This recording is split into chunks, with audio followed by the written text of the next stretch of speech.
बिस्मिल्लाहिर्रहमानिर्रहीम। अस्सलाम वालेकुम नाज़रीन, मैं अहमद फ़वाद हूँ और आप मेरा यूट्यूब चैनल देख रहे हैं।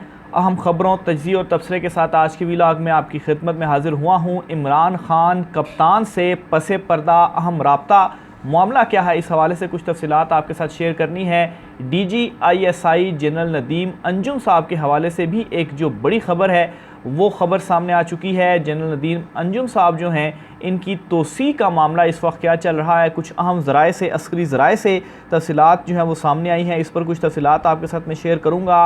आगे चलते हुए कैसे जो रोमांस था एक ताकतवर हलकों और मौजूदा हुकूमत, इम्पोर्टेड हुकूमत या PDM हुकूमत के दरमियान, ये रोमांस अब ख़त्म हो चुका है, बल्कि इस वक्त जो दरारें हैं, जो इख्तलाफात हैं वो जन्म ले चुके हैं। यहाँ तक कि जो इस वक्त मुलाकातें की जा रही हैं आसिफ जरदारी और शहबाज शरीफ और इत्तेहादियों के साथ, बज़ाहिर तो जो ख़बरें सामने आ रही हैं वो ये हैं जी कि निगरान सेटअप के हवाले से मुशावरत की जा रही है, लेकिन असल मामला ये नहीं है। असल मामला कुछ और है, एतमाद का फ़क़दान है। कुछ इस हवाले से तफसीलात आपके साथ में शेयर करूँगा। 8 अगस्त की जो तारीख़ है, 8 अगस्त का फ़ैसला क्यों किया गया है कि 8 अगस्त को ही असम्बलियाँ तहलील करना क्यों ज़रूरी है।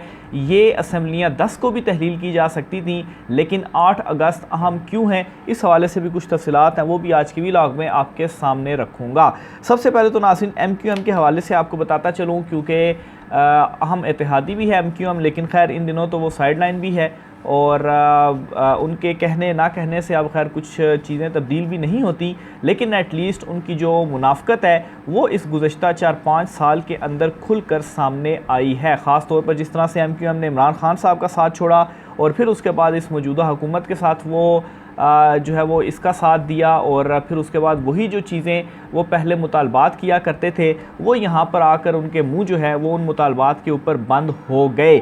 मरदमशुमारी के हवाले से इस वक्त MQM की जानिब से मुतालबा सामने आ रहा है और वो ये कह रही है कि पुरानी मरदमशुमारी पर जो इलेक्शंस हैं वो नहीं होंगे। हालांकि जो हुकूमत है उसने पहले तो ये कहा था जी कि नई मरदमशुमारी के ऊपर इलेक्शन कराए जाएंगे, लेकिन उसके बाद अब हुकूमत ये कह रही है कि नई मरदमशुमारी के ऊपर इलेक्शन नहीं कराए जाएंगे, बल्कि जो पुरानी मरदमशुमारी है उसी पर ही इलेक्शन करवाए जाएंगे। और मरदमशुमारी के हवाले से जो एक नोटिफिकेशन जारी किया जाता है हुकूमत की जानिब से, जिसके बाद ही इलेक्शन कमीशन ऑफ पाकिस्तान हल्का बंदियाँ कर सकता है, तो वो नोटिफिकेशन अभी तक हुकूमत की जानिब से जारी नहीं किया गया और ये बताया भी गया है कि ये नोटिफिकेशन जारी नहीं किया जाएगा और पुरानी ही मरदमशुमारी और हल्का बंदियों के ऊपर जो इलेक्शंस हैं वो कराए जाएंगे। तो बहरहाल इस मामले के ऊपर जो MQM है उनके रिजर्वेशन है और वो ये कहती है कि पुरानी मरदमशुमारी पर नहीं, नई मरदमशुमारी के तहत जो इलेक्शंस हैं वो कराए जाने चाहिए। और साथ ही साथ जो इनके रहनुमा हैं, लीडर हैं खालिद मकबूल सिद्दीकी साहब MQM के,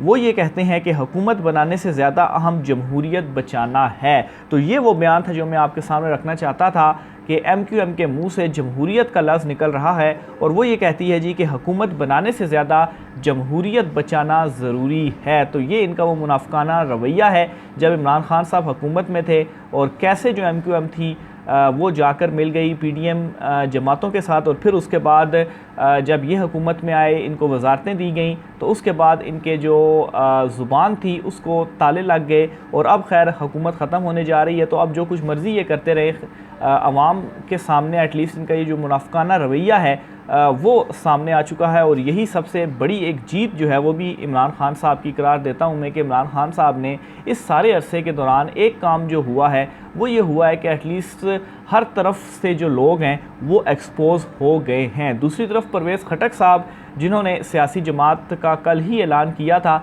और 57 लोगों का उन्होंने दावा किया था कि 57 लोग उनके साथ हैं, तो वो उसी वक्त ही तकरीबन दर्जन भर जो लोग थे उन्होंने तरदीद जारी कर दी थी और वो कहा था जी कि नहीं, वो परवेज़ खटक की जमात में नहीं है। यहाँ तक कि उस शादी हाल में जहाँ पर परवेज़ खटक साहब की जानिब से ये ऐलान किया गया था उसमें भी कोई 20 के करीब लोग जो थे वो मौजूद थे, तो 57 लोग भी पूरे नहीं थे। तो अब इसमें लेटेस्ट डेवलपमेंट ये सामने आई है कि 12 लोग रह गए हैं परवेज़ खटक के पास, और वो जो 12 लोग हैं उनमें भी कुछ लोग तो ऐसे हैं कि जिनको जो ज़बरदस्ती लाया गया और बिठाया गया और इस तरह से कि उनको गिरफ़्तार किया गया था और गिरफ़्तारी के बाद ना उनकी ज़मानत हुई ना और कुछ हुआ, लेकिन देखा यह गया कि वो इस शादी हाल में परवेज़ खटक साहब के साथ बैठे हुए हैं। तो बहरहाल 2-3 लोग वो हैं और कुछ लोग परवेज़ खटक साहब के अपने घर के अंदर हैं, घर की फैमिली की जो ख़वातीन हैं, क्योंकि परवेज़ खटक ने पूरे ख़ानदान को ही जो है वो इलेक्शन में उतारा हुआ था।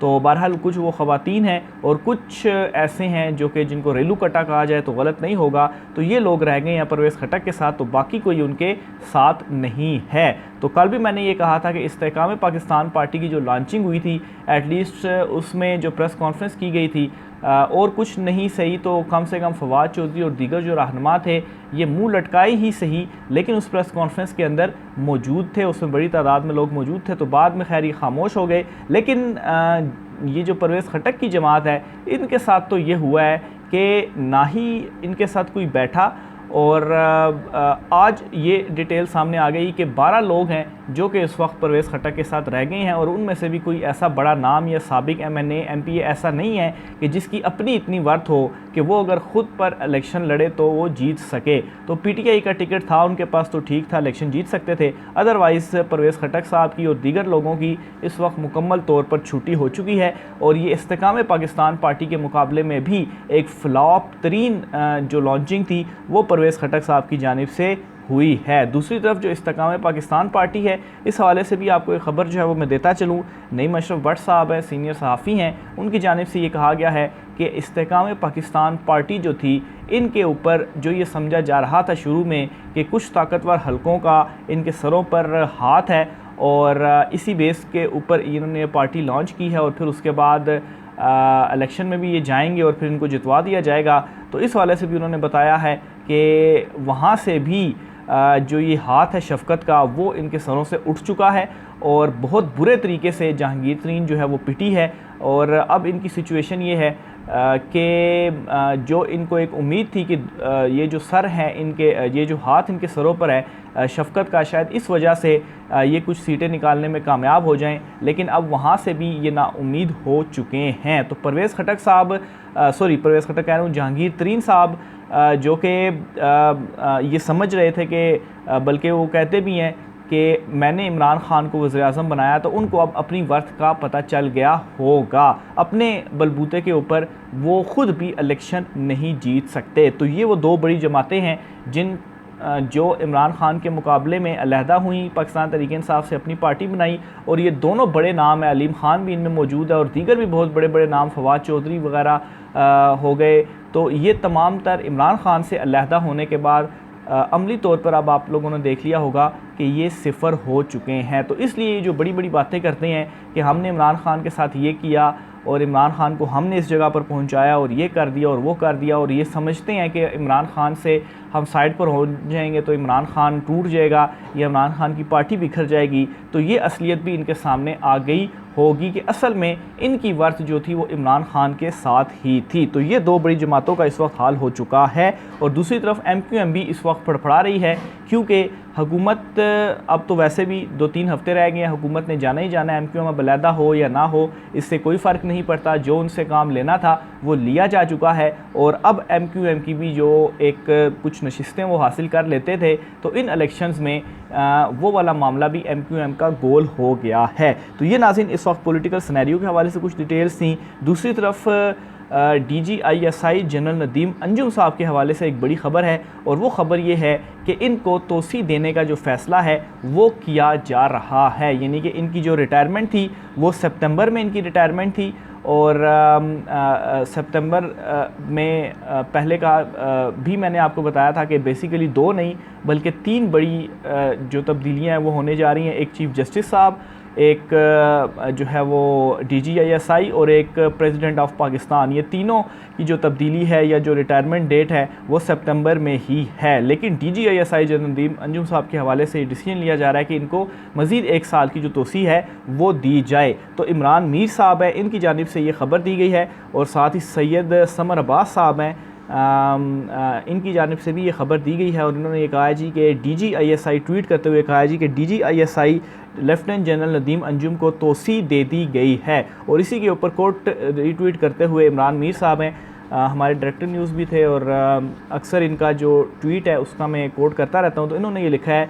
कि फ़ैसला कुन हालात में बड़ी extension DGISI general Nadeem Anjum 11 सितंबर 2019 में 3 स्टार जनरल प्रमोट हुए। इस साल सितंबर में रिटायर होना था। मज़ीद 1 साल की तोसी मिल गई। अस्करी ज़राए 20 नवंबर 2021 में जनरल फैज़ हमीद की जगह DGISI जो है वो ये बने थे। तो ये एक बड़ी ख़बर है, ख़ास तौर पर जो मौजूदा सिनेरियो है इसमें बहुत बड़ी ख़बर है कि इनको जो तोसी है वो दे दी गई है और 1 साल की जो तोसी है वो दी गई है। लेकिन इस हवाले से अभी तक कोई वाज़े जो एक नोटिफिकेशन होता है, ये जो मंजूरी है, इसकी जो डिटेल है या इसकी जो ख़बर है वो सामने नहीं आई। तो बहरहाल फ़िलहाल जो ज़राए से ख़बर दी जा रही है कि फ़ैसला हो चुका है। चूँकि अभी इनकी जो रिटायरमेंट है वो सितंबर में है, तो ज़ाहिर सी बात है अभी 2-3 महीने हैं सितंबर के आने में, तो उससे पहले अगर इनको तोसी दे दी जाती है तो फिर ये उस ओहदे के ऊपर कंटिन्यू कर पाएंगे। तो ये इस सिनेरियो के अंदर बहुत ही ज़्यादा इम्पोर्टेंट है, ख़ास तौर पर जो इस वक्त जो सूरत हाल है, जो सियासी माहौल है वो बन रहा है। इस वक्त जो ख़बरें हैं वो ये हैं कि जो PDM हुकूमत है उन्हें ख़ुद ही इस वक्त जल्दी है इलेक्शन करवाने की, और वो ये चाहती है कि जितना जल्दी हो सके 3 माह के अंदर अंदर जो इलेक्शंस हैं, जब असम्बलियाँ तहलील होंगी तो जो इलेक्शंस हैं वो करा दिए जाने चाहिए। इस पर कुछ खदशात हैं वो आपके सामने मैं रखूँगा। एक तो ये है कि इमरान खान साहब से पसे पर्दा राब्तों के जो दावे हैं वो भी इस वक्त सामने आ रहे हैं कि इमरान खान साहब से पसे पर्दा राब्ते हो रहे हैं। और एक तो PDM को डर ये है कि ये जो राब्ते हैं, अगर ये निगरान सेटअप 3 माह से आगे चला जाता है तो हो सकता है कि ये जो राब्ते हैं इनमें कोई अगर मुस्बत ख़बर आ जाती है तो फिर हमारा जो काम है, हमारा जो कट्टा है वो गोल हो ही जाएगा। और साथ में इस वक्त पाकिस्तान तहरीक इंसाफ जो बैकफुट पर है, तो 3 महीने के बाद पाकिस्तान तहरीक इंसाफ अगर दोबारा उभर कर सामने आ गई तो फिर ये जो थोड़ा सा हमें चांस मिला हुआ है,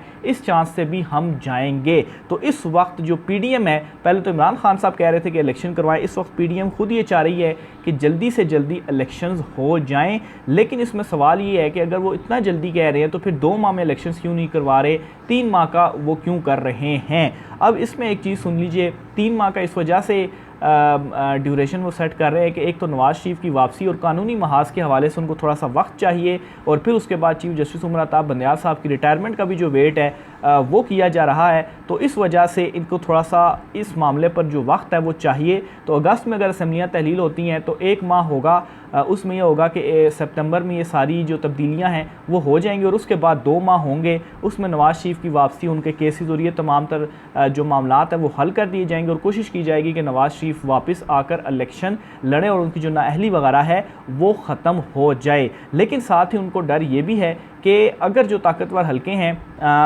किसी तरीके से अगर ये जो निगरान सेटअप है, जो कि ये कहा जा रहा है कि ये आगे चला जाता है, तो उस सूरत में PDM के हाथ से भी सब कुछ निकल जाएगा। इस हवाले से एक बड़ा दावा सामने आया है, और मतीउल्लाह जान साहब में इनसे इख्तलाफात और मामलात अपनी जगह पर, लेकिन इस वक्त ये जो एक ट्वीट इनकी जानिब से की गई है एस्टेब्लिशमेंट और PDM रोमांस के हवाले से एक किस्म की गई है कि ये ख़त्म हो चुका है। ये बड़ी इंपॉर्टेंट है, ये सुनिएगा। लिखते हैं जी कि निगरान हुकूमत 3 महीने से ज़्यादा रही तो इम्कान है कि PTI-I और एस्टेब्लिशमेंट में राब्तों की बहाली हो जाए और नवाज़ शरीफ की वापसी पर नून लीग की इलेक्शन मुहिम मुतासिर हो जाए।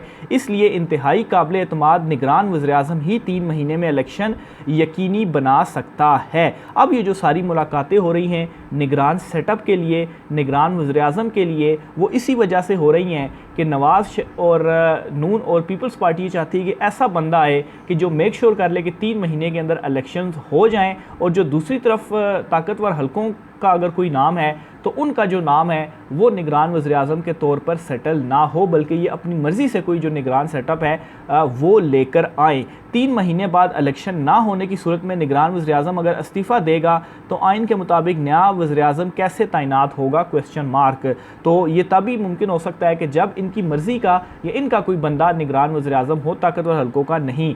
इलेक्शन 3 माह से आगे गए तो इस्टेब्लिशमेंट की बारगेनिंग पोजीशन मुस्तहकम होगी। इलेक्शन कमीशन अब की बार निगरान हुकूमत से ज़्यादा ताकतवर होगा, और ऐन मुमकिन है कि इलेक्शन कमीशन नए इख्तियार के तहत इलेक्शन नवंबर की बजाय दिसंबर या जनवरी तक भी ले जाए। इस्टेब्लिशमेंट ऐसे में PMLN-N यानी कि नवाज़ माइनस के किसी फार्मूले पर बारगेन करे जो भी है। 12 अगस्त के बाद इस्टेब्लिशमेंट निगरान और अदलिया हुकूमत चलाएगी। कोई सियासी जमात नहीं, एक अंधा कुआं है जिसमें तमाम सियासी जमातें कूदने जा रही हैं। मिसाके मईशत IMF के बिलवसातत से हो चुका।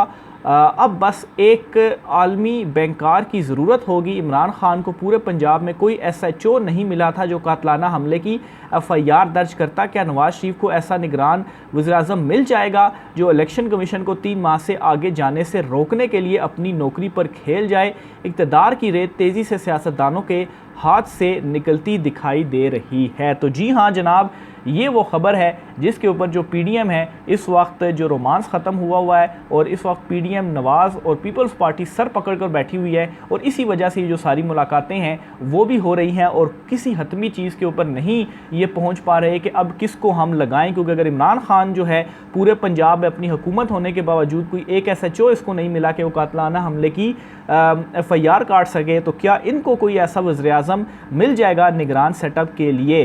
तो ये इस वक्त जो मामला है वो चल रहा है। आगे चलकर नाज़रीन पीपल्स पार्टी की मुनाफ़िकत एक्सपोज हुई है। थोड़ा सा वीलॉग लंबा हो रहा है लेकिन ये थोड़ा सा ज़रूरी है, मैं आपके साथ शेयर करता चलूँ। उससे पहले आपको बताता चलूँ 8 अगस्त के हवाले से 8 अगस्त को फ़ैसला किया गया असम्बलियाँ तहलील करने का और इसके पीछे जो लॉजिक है वो ये है कि अगर 8 अगस्त को असम्बलियाँ वो तहलील कर देते हैं तो उसके बाद 48 घंटे होते हैं प्रेसिडेंट को अप्रूव करने के लिए। तो अगर प्रेसिडेंट 48 घंटे में इसके ऊपर सिग्नेचर नहीं भी करता तो 10 तारीख तक असम्बलियाँ तहलील हो ही जाएंगी। लेकिन अगर 10 तारीख को असम्बलियाँ तहलील की जाती हैं तो फिर उसके बाद 48 घंटे अगर सदर जो है वो दस्तखत नहीं करते तो 12 तारीख को तो वैसे ही असम्बलियाँ की मुद्दत पूरी हो जाएगी और वो ख़ुद ब खुद ही तहलील हो जाएंगी। तो इस सूरत में हो सकता है कि जो निगरान सेटअप है वो फिर 3 महीने की बजाय 2 महीने का बने, तो इस वजह से 8 तारीख दी जा रही है। दूसरी तरफ एक वीडियो सामने आई है फ़रतुल्लाह बाबर साहब की, जिनसे ये सवाल पूछा जा रहा है कि फ़रतुल्लाह बाबर साहब आप जो है वो पीपल्स पार्टी अपने जो एक मौक़िफ़ था उससे वो हट चुकी है और इसके ऊपर वो बड़ा इग्नोर कर रहे हैं इस क्वेश्चन को। और उनसे ये भी पूछा जा रहा है कि फ़ौजी अदालतों के ऊपर जो आपका माजी में मौक़िफ़ था उसके ऊपर आप क्या कहेंगे? तो वो कहते हैं जी कि कानून के मुताबिक चीज़ें होनी चाहिए। तो अब इनसे सवाल ये है कि अगर कानून के मुताबिक चीज़ें होनी चाहिए तो माजी में अगर आप फ़ौजी अदालतों के अगेंस्ट थे तो इसका क्या मतलब है कि कानून में जिस तरह से वफाकी हुकूमत ने अभी जवाब जमा करवाया है कि ये इजाज़त है जी कि फ़ौजी ट्रायल हो सकता है अदालतों में, तो इसका मतलब ये है कि माजी में आप गैर कानूनी जो मुतालबा था वो कर रहे हैं, या अगर वो गैर कानूनी मुतालबा नहीं था तो आज आपने जो खामोशी है वो क्यों इख्तियार की हुई है और क्यों एतजाज़ अहसन और लतीफ़ खोसा जो कि पीपल्स पार्टी का हिस्सा है इनसे आपने इस मामले के ऊपर अलहदगी इख्तियार की हुई है? तो बहरहाल इस मामले के ऊपर फ़रतुल्लाह बाबर साहब के पास कोई जवाब नहीं था और ये वो वीडियो है जिसने मुनाफ़िकत एक्सपोज कर दी है इनकी। राय का इज़हार कीजिएगा, मुझे इजाज़त दीजिए, अल्लाह हाफ़िज़।